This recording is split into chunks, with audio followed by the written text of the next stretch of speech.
What's good? What's good? Solomon reporting. Got D. Luna with me. How y'all doing? We had some things we wanted to speak about. We just wanted to hop on here and it's just just real casually, but it's a serious thing that we're talking about, and we hope that you stay tuned for the whole video. And it's really something that we really need to bring light to, not have light of, but it's first and foremost I want to thank God, and I want to thank God for everything that I've been through, everything we've been through together, and just giving us the opportunity of making better of our lives, and especially me. And like I said, I thank God for my adversity, for my pains, my trials, my tribulations, everything that I've been through, the environment that I left, the environment that I'm in, the person that I was, the person that I strive to become. And it's just praise be to God. It's an ugly world. Don't get me wrong. It's ugly, and it can get deterring and discouraging, and it could just get flat out just restless and hopeless. And I was there. D's been there before, and I'm saying it's just God will always bring you through that, no matter what it is you call Him, Yahweh, Yahshua, Allah. Whoever resonates with you and makes you become a better person, I'm all for that as a Christian man. And I've had my experiences, and I've had sexual trauma, I've had physical abuse, I've had mental abuse all my life, and it's all I feel that is done. God was preparing me for something, and it's coming to light right now. And the world is in disarray, and there's so much going on, and there's so many people falling out of power, and that were in power in these sexual abuse cases that that's going on, and which leads us to it's been put on our hearts, and it's been put in front of us, in front of our eyes, in our home, and at our kitchen table, and we're at their kitchen table, and we're feeling this pain from not just sexual abuse, but from homicide, from 3 little boys losing their mother, losing their father a month before, and these are the people that we're encountering. So we're encountering the pain, and I believe that God has put us in that situation, singular and collectively, to be able to handle this. And whatever I can't handle, D can, and whatever D can't handle, I can, and whatever we can't handle separately, we handle together. And we keep that bond close, and we keep the communication open. And as you see, me and D are open book about our lives and everything that we've been through, and we both seek the same thing, for people to ascend, and to know their higher self, and to know that the bottom is not the end, it's the beginning. As the phoenix did, it rose from the flames, and it had to burn first. But this was put on our heart, and we really want to bring it to the forefront, and make it a topic, not a hot topic, just a real life topic that will change so much things. It's another stigma that's meant to be broken, another taboo that we're meant to speak on. This is what we do. This is our whole basis of making light of it, and as my king mentioned, we both have experienced trauma, and our purpose was really found within our pain. And lately, some of the things that we have been experiencing, some of the circumstances and events that have been surrounding us personally, individually, around our family, around our loved ones. It's just really something that has been kind of weighing heavily on our hearts, and we have just, been in constant prayer and constant communication with God, just seeking guidance and lead us, show us what we're meant to do, show us how we're meant to help. And with that being said, April is Sexual Abuse Awareness Month. And for those of you who have followed me for a while, I advocate for sexual abuse awareness. It's actually how my journey back to God began, and how I was led to this path and led to healing and spirituality. It really began with my trauma, and it really began with trying to understand why I have made the decisions that I have made that led me to falling from grace, really, falling from God's graces, or feeling like I had been just lost in the darkness for so long. And lately we have just been witnessing so much of that, others feeling lost in that darkness, especially in regards to sexual abuse and these innocent children. Yes. It's got to be talking about, and it's got to be brought to the forefront of the mind and to the conversation of flooding every Facebook feed. because not just because this is sexual abuse awareness month, is that should be year round. And now it didn't hit so close to home with me. It was 3 people back to back, and I'm not accusing them or affirming their guilt, but I know what I feel in my stomach, in my heart of hearts, and I know what I felt the first time, and for half the things come to light that have. It just solidifies and it confirms, it's confirmation that I had it right the first time, which leaves me in a bad situation because I feel bad because I feel like I was supposed to handle something right then and there, but it wasn't in God's timing, and I understand that. True, and but not only, like, think about, you know, one of the very things that you're so passionate about is stereotyping and looking through people and judging, you know, based on exterior, and that's something that we always give to God, you know, is don't judge. But sometimes that intuitive hit with inside of you that you're feeling when someone's energy is off-putting to you and you can't quite place it and you don't know why, but yet you're looking at this person who is supposed to be a godly person, who is in the church, even who is participating with our children within the church, or who is a godly man who is supposedly seeking healing for his family and his wife. And we have encountered these demons, let's call them by name, because that's exactly what they are. They are sexual deviants, and they are being consumed by their own sexual demons at this point. And these people that we have been experiencing, they're not the stereotypical face of a predator that we have been taught as a society. You know, as we were discussing earlier, the face of the criminal, the face of the predator. Right. You know, these people are not, you know, Jeffrey Dahmer looking people that you would just expect to, that kind of behavior from. Yeah. These are our everyday folks. These are everyday people. These are people. These are clergymen. Mm-hmm. These are people within our churches, within our community that are associating with our kids. These are the fathers and stepfathers and mothers and stepmothers of our children's friends or our children's, you know, neighbors and classmates. And these are people that you associate with on a daily basis. Are you looking in your bed next to you for the predator? Or are you just looking on the news? Right. You know? And just feel like it can't happen in your home or this. And some of these people, we've been, like I said, we're not going to say any names. We're not at liberty to do that. And I'm not affirming anybody's guilt, but I'm not going to be silent. I'm going to go with my intuition. And if I feel like that in my stomach, I have a daughter. And I have a son, so if I feel that in my stomach, I'm going with my intuition, and I'm going to pay close attention as I did before, but now it's even more prevalent, so I'm going to pay even closer attention because no, this is not going to happen. God said this is not going to happen, and it's so hard because you watch these families, because that tears the whole family apart. But the family was already probably in disarray anyway. And in a lot of cases they are, because everybody knows what's going on, even though it's not spoken upon. And then as a man, you're supposed to be the protector of women, the protector of kids. You're the example. Yes. And a lot of people a lot of men of this age don't want to take that responsibility. Some of it is thrust upon us to where it's in our heart of hearts, to where we're not going to do certain things. I've done a lot of unspeakable things that I'm not proud of, that brought me to be this person that I am, which I am proud of this man, but all that I've conquered. But the decisions that I made in the past, I'm not proud of. But I know in my heart of hearts that a child is sacred. You don't want to, why would you want to take a child's innocence to fill a hole of a void of something that you have or that you think's going to fill that void when it's not?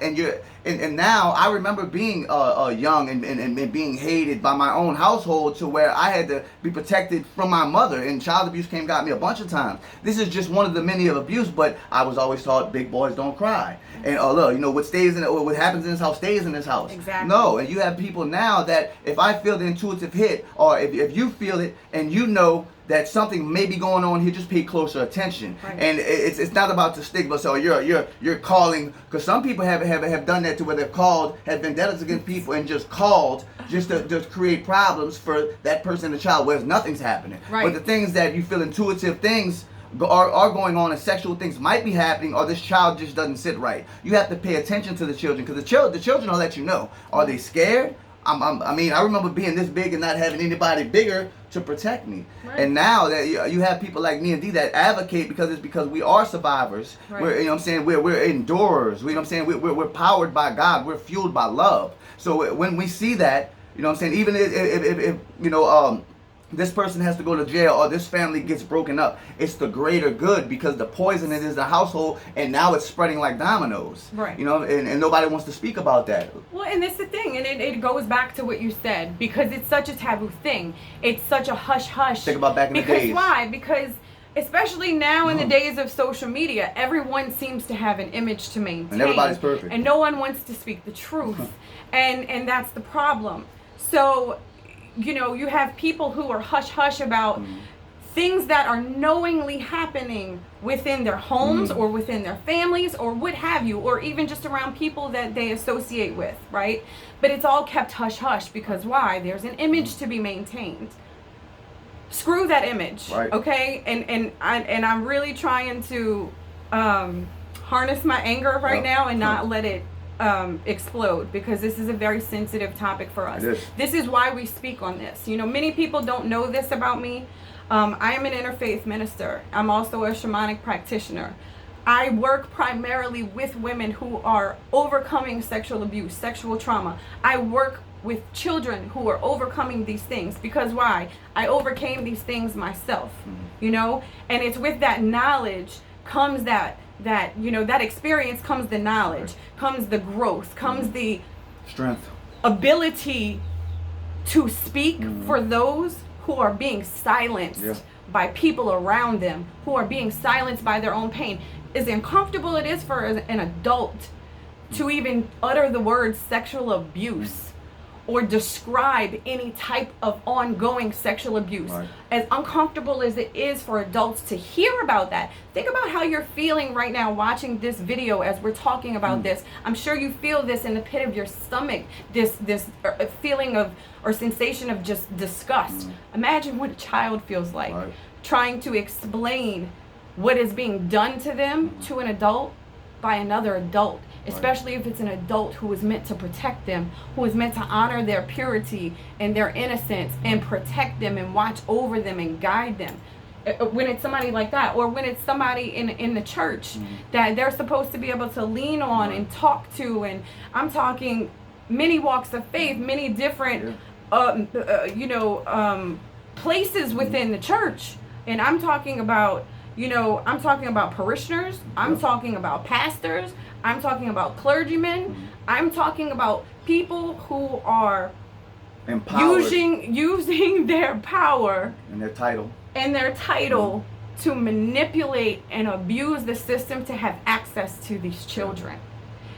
And we've been witnessing a lot of that lately. It really makes me think, to expound on that, it really makes me think about, and I was speaking to somebody recently about it, because it's all about awareness, right? It's all about bringing it out and speaking about the taboo things that people say, oh, why'd you say that? You know, how could you say that? I've been known to say a lot of things I'm not supposed to say. You know what I'm saying? But that comes with my life of being condemned. So now I feel like I should be a voice. I should be an advocate for the weak, because I was one of the people that was a heathen, that, you know, that criticized, that hurt, that even though it's not sexual, it's still I'm bringing down humanity.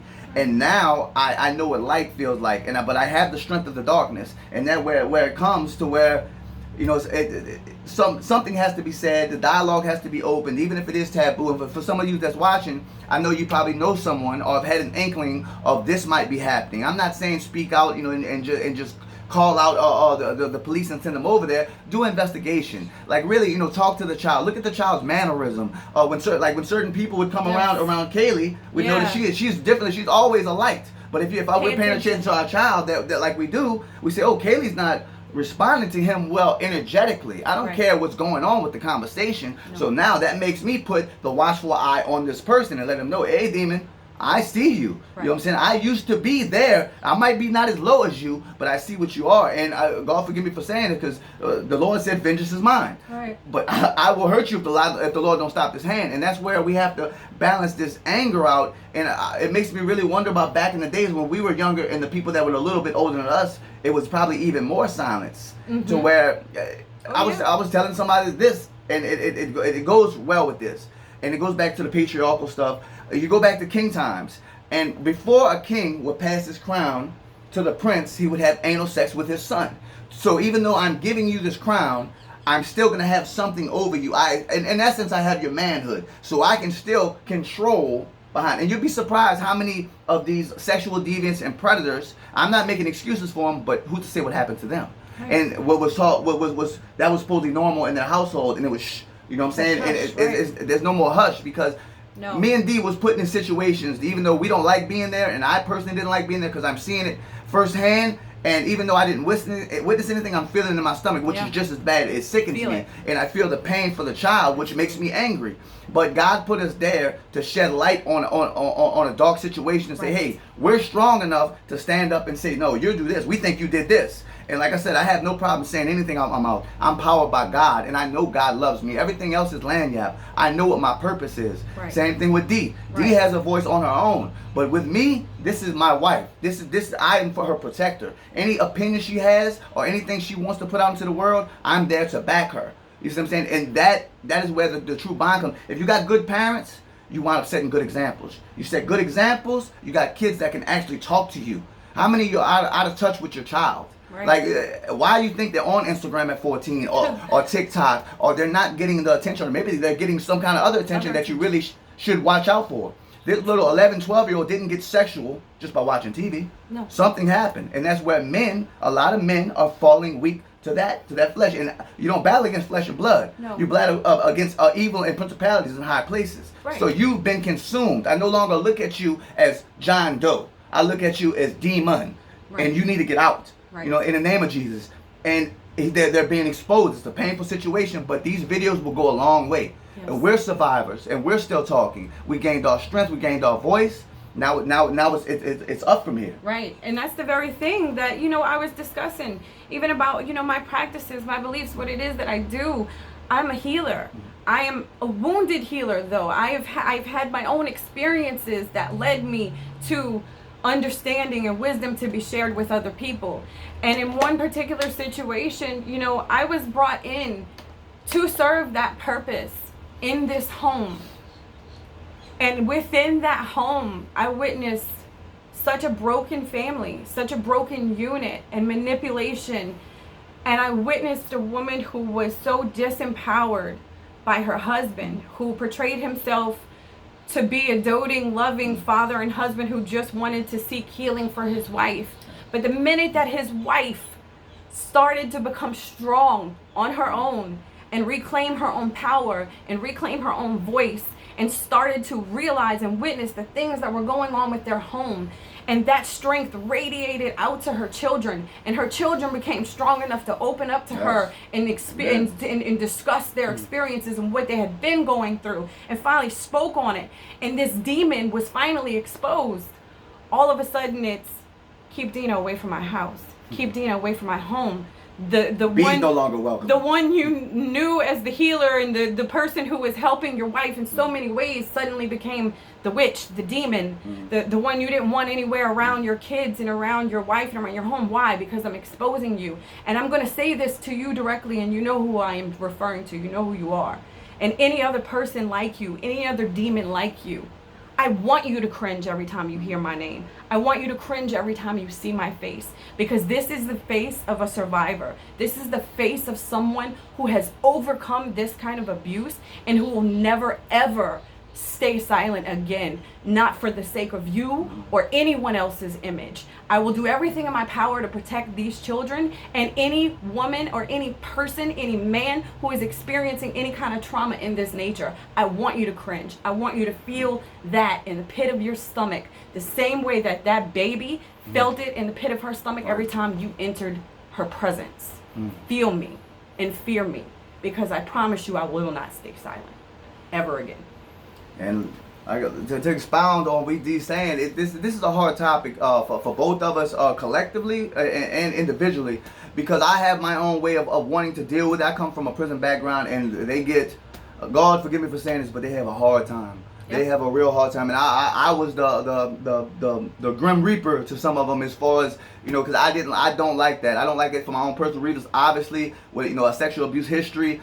And I am strong now. I'm not a child anymore. I have anger. I have hate still built up in me, and I have to remember that vengeance is mine, saith the Lord. Because even though I feel somewhat threatened, I feel threatened by certain words that were said by this person. Like I said, we don't hold our tongue, and this person knows that. But what you didn't realize is that you was looking at two individuals. You was really looking at the presence of God in your home, Right. and you couldn't understand what it was, but your family seen it, and we had to stand by, and we had to cringe, and we knew something wasn't right. But like I said, I'm not condemning you. That's for God. That's for the judge to sentence you. But you will get what you deserve. And then the family that you were so-called trying to keep isolated from each other, they come together now. They come together now, and the weak is no longer the weak. The meek shall inherit the earth. So this woman that you tried to keep smothered and tried to break her, now she's finding her voice again, and she's finding friends, and she's finding God. And no matter what you nickname it, witch, sorcerer, warlock, it doesn't matter. You don't have God in you. So what would I look at letting you judge me? So now the woman finds her roar again. You know what I'm saying? That needs to happen. You know what I'm saying? These people need to be expelled out of your presence, out of your life, and most possibly into a jail cell. But like I said, I try to remain the humble person when I'm involved in this. But this is a person and people, not just one, that has sat in my presence, that has slept at my house or been to my house for long periods of time, where my daughter has slept at your house. So when you say it's not my business, watch how you say it. Watch how you say it, and realize that I'm worldly too, but I'm righteous. That's something that you don't mess with. That's a child, man. That's a child. And then for you to be that deviant, I no longer look at you as a human being. But it's about everybody. These are things that are just not happening in one place. An isolated area among thousands and millions. Come on, man. This if you have any kind of moral compass, or if you had God in you, or that you fear God and you fear his judgment, man, watch out. Watch out, speak out, look out, reach one, teach one. I don't care what you want to call it. This is a serious issue. And although I play a lot now, I put the joking videos out there. This is serious because this is hitting close to home, to where we have to ask our daughter, well, hey, look, you've been here. Had this happened? Had this happened? So you're making her live out something that happened to her friend, one of her best friends, might add. She's living it out two different ways. Right. And it's scorning her because she's realizing something about the world. Well, the world isn't always perfect. Right. But you do have people that will protect you. And long as she knows that, the respect comes. The respect comes, the love is there, and you keep the sacredness of the child. Exactly. And it's a lot to talk about, obviously. And as parents, I don't care if you are raising a child that's your own or not your own, or you are just an influential person in a child's life. Pay attention to them. Educate yourselves. Know the signs to look for. Meet them on their level. Look for things like withdrawal. Look for things and changes to their appetite. Look into stomach issues. Look into things like even just rebellious behavior. Yes. Sometimes those things are ploys and cries for help from voices that have been silenced for way too long and are trapped in this stranglehold of not being able to speak because they were probably threatened not to speak or not to say anything. These children are being groomed. This doesn't just happen overnight. These people that have access to your children, pay attention to them, because they groom them. It may start with a sweet little, oh, let me touch your leg, or, and it moves, it changes, it shifts. Pay attention to your children. Listen to the things they are saying. I'm gonna share one experience with you guys, and like he mentioned about Kaylee, my baby girl. This is a child of God. This child is pure light. She never met a stranger in her life. Everybody is she wants to share her heart and her love with everyone. And as someone who has seen the darker side of what that can offer, because I've had that own purity within me almost taken, I watch her carefully, very carefully. And when I'm telling you that I saw this child, one of the people that we encountered, we were simply given a ride and was in our back seat from church, mind you, from church. And when I picked up my baby girl and she got in the back seat, her song was on the radio that she loves to dance to. She covered her face. I watched this baby put her sweater over her face and cringe in the corner. She didn't even want to be next to him. And we didn't see it. But it was her. And this was the first time her encountering him. Children read energy. Yeah, they do. Children feel things that they cannot explain. We have been so indoctrinated and programmed that we don't always feel those things the way children do. children feel these things. Pay attention. Because when I noticed that, when I saw that, I knew something wasn't right. Couldn't put my finger on it, but it's something that made me continue to pay attention to this person and continue to notice things that were standing out. And we decided to back up and stay away from these individuals. And then all of a sudden, bam, you're hearing it all over the news, all over Facebook. Right. This person's incarcerated for child abuse. And, Right. and you know, we keep experiencing this too close to home. And as people who have overcome this, as people who have found their purposes within their pain, it's our duty. It's our obligation to speak out about this, to make this no longer taboo, to be the voice for those that have been silenced for too long. And you have help, whether if your faith is not up to par, and you don't like. I believe a person will be put in your life. Just pay attention to the signs, and just, I mean, even if it's just ask once with a whole heart, to say, please help me and show me, give me a sign. And I promise you, if your belief is where it needs to be and your faith is need to be, you'll see what you need to see, and you'll feel what you need to feel. And it's just, I'm not so much on. I know that the 1-800 numbers, I know they hurt. I mean, they help, but it's just having, some of these people don't have any kind of family members or something outside of their nucleus, right, that either will believe them, or like you said, it's about the image thing. Oh, that person's in the church. Oh, this person did this. That doesn't move any weight with me. Right. And now that I've seen these deviants in action this close, it changed my perception of a lot of people here, and a lot of people are infested with a demon or with multiple demons, and I know what the bottom looks like, and I know what darkness looks like. And when I see this light in these children, and I just see the dimness coming, it tugs at my heart, and it's like it's a cry for help. I'm a firm believer in this too, and if I know that animals and children love me, and they come to me in flocks, and I embrace it, and I love that, because that's the only two innocent things you have on this planet. That's children and animals. Cats just want you to pet them, and kids, you know what I'm saying? They're just, like you said, like Kaylee. Yeah. So if I have that going for me, then I have God in me to under stronger sense. So anytime I pay attention to if my cat likes you, if Mios don't like you, some probably didn't come to think about it. Mios didn't like a couple of these people. Too. You know what I'm saying? And he smells that and he feels that because he's still instinctive. Just like a child, you're not taught what's possible and what's impossible. You still have limited possibilities in your imagination.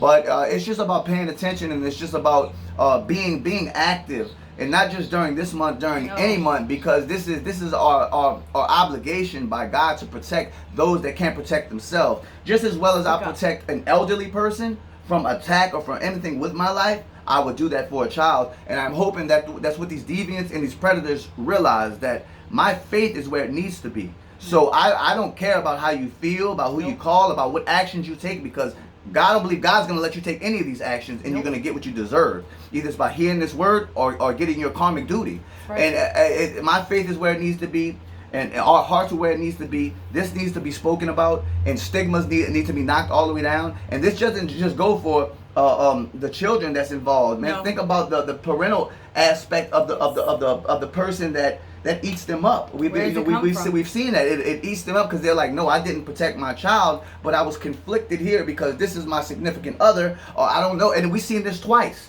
In one case, it ended in someone's death. Right. And I think God was just taking that person, because they was feeling so much pain and being conflicted behind the two. Right. And it's just it's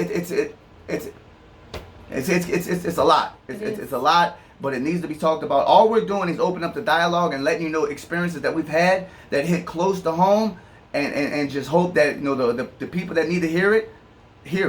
And encouraging you guys to speak up, speak out. If you witness something, if you see something, stop worrying about rocking a boat. Stop worrying about, if I say this, somebody might be upset, or it might cause conflict. That's the very story of Dinah and Jacob in the Bible. You know, Dinah was raped and sold, and like, this was the beginning of this deviant behavior, what we're witnessing right now. And what happened to those men who did that? Well, read the Bible. It's the best I could tell you. Man. But it's just a matter of speaking up, speaking out. You don't know what you don't know. For people who are experiencing this and blaming themselves for not seeing it sooner, stop. Stop beating yourself up. You don't hold any shame. You are not the one who committed that act or that crime. No. Give yourself God's grace. Ask God for his grace. Pray. Be in constant communion with God. And in addition to that spiritual support, you know, because you have to let your faith be stronger than your fears. Yes. In any way, shape, or form. And this includes all of those little threats that we have been getting to stay away, this, that, and the other. My faith is way stronger than my fear, and I don't fear you. Right. I don't fear any demon in existence. You have no dominion here. Right. That's how I feel. And I'm going to speak that to everyone. These demons have no dominion here. When you speak up, you cast them out. Do your part. Speak up. Look for support. If you can't be supported directly within those around you, if you feel like you don't have anyone in your direct surroundings or in your community and your family to reach out to, I can promise you that we will be those people for you. Reach out. Reach out to us. We will put you in contact with people who will be able to offer support, assistance, and I'm talking about spiritual support. I'm talking about psychological support, and I'm talking about, you know, also, you know, community and public service support. I'm talking about dealing with the authorities it's as just well. having an ally, you know, just Exactly. having somebody that says, you know, not necessarily me too, but I understand. You're not alone. You're not alone. You're and not alone. If we stand together, you know, we can't be beat. And if we stand together in God, which God is love. If we all stand together in love and acceptance, and there's no judgment, we the battle's already won, but we win right there. You know what I'm saying? Even if the battle's not even finished, and it's about speaking up, and it's about understanding what's going on, and just opening your eyes. It's time to rise up. It's time to wake up. It's time to come together. It's time to heal.